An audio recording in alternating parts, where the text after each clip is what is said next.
It is now my privilege to introduce United States Congresswoman Val Demings, representative for the citizens of Florida's 10th Congressional District since 2017. Representative Demings sits on the House Permanent Select Committee on Intelligence, the House Judiciary Committee, and the House Committee on Homeland Security. Prior to being elected to Congress, Representative Demings served honorably with the Orlando Police Department for 27 years, working in virtually every department until making history in 2007 when she was appointed to serve as Orlando's first female chief of police.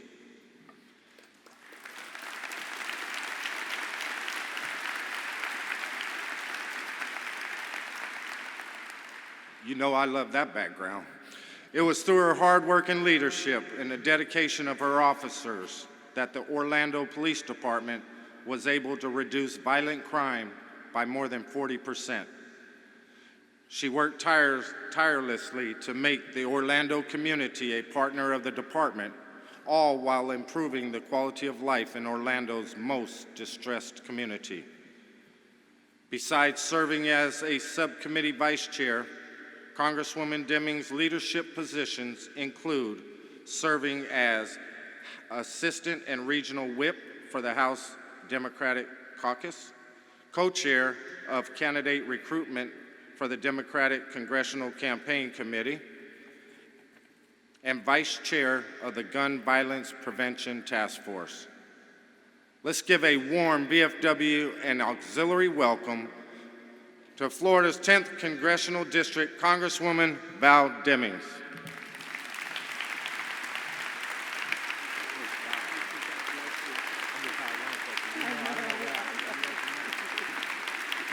Well, good morning, VFW and auxiliary.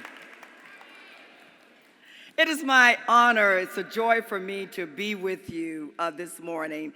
To your Commander-in-Chief, B.J. Lawrence, to your Executive Director, Bob Wallace, and to your National President, it was so nice to sit there and see her be honored this morning, Sandy Cribble.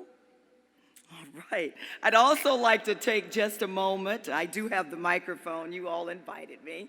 I want to acknowledge the Orange County Mayor who was gracious enough to accompany me here this morning. We are in the convention center that is in his jurisdiction.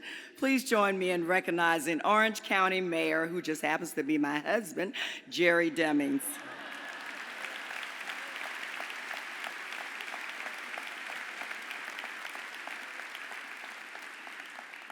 It's an honor for me to be one of 435 members who represent you in the United States House of Representatives.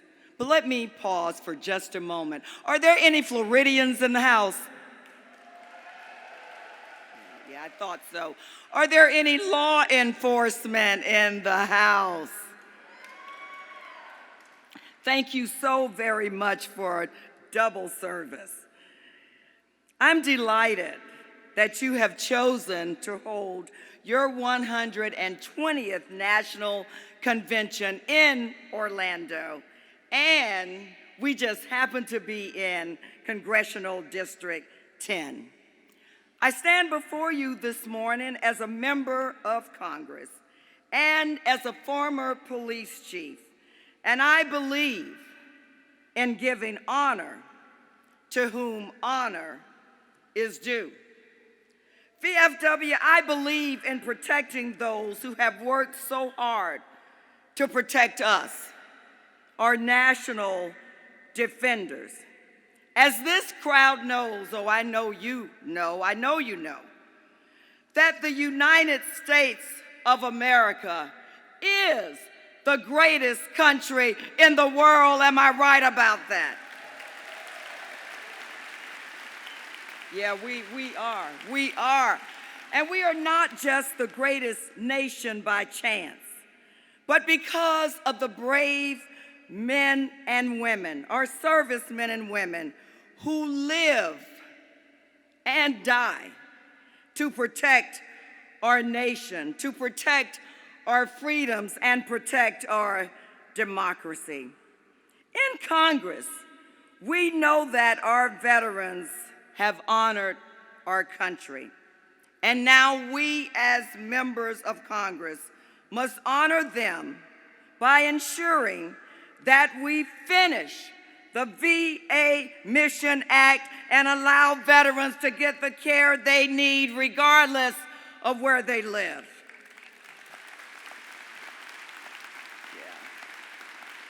What else can we do to do our part? Well, we can be there for our veterans and their surviving family members by eliminating the 15-year use or lose it limitation and make the GI Bill truly a forever GI Bill. And we do acknowledge the 12-month delay, but we must continue to work so that you will understand that blessings delayed are not blessings denied. We're going to get it done. The Blue Waters Navy Veterans Act was signed into law on June 25th, just a little while ago.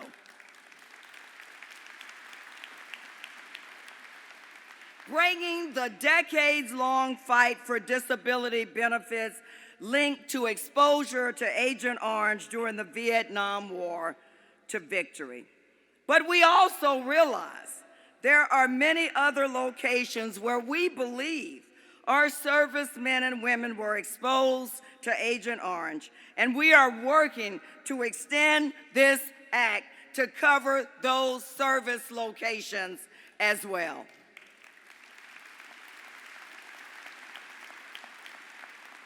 In Florida, there are 6,295 Gold Star families who lose out on their survivor benefit plan payments due to the dreadful widow's tax, with 168 of those families living in Congressional District 10. To sum things up, we need to end the widow's tax. Yeah, we do. VFW and auxiliary. This week, as you conduct the business of the VFW, I pray that you will have a productive yet fun time in Orange County. And if you need something and don't get it, just give me a call because I know the Orange County mayor. So thank you for the millions of volunteer service hours. Thank you for scholarship. Thank you for the advocacy you continue to bring to Capitol Hill and to local communities. Thank you, VFW and auxiliary, for having our servicemen and women's backs and making a difference. We are a better nation for it. Enjoy yourselves, be safe, and may God continue to bless and keep you. Thank you. Thank you. Thank you. God bless you. Thank you.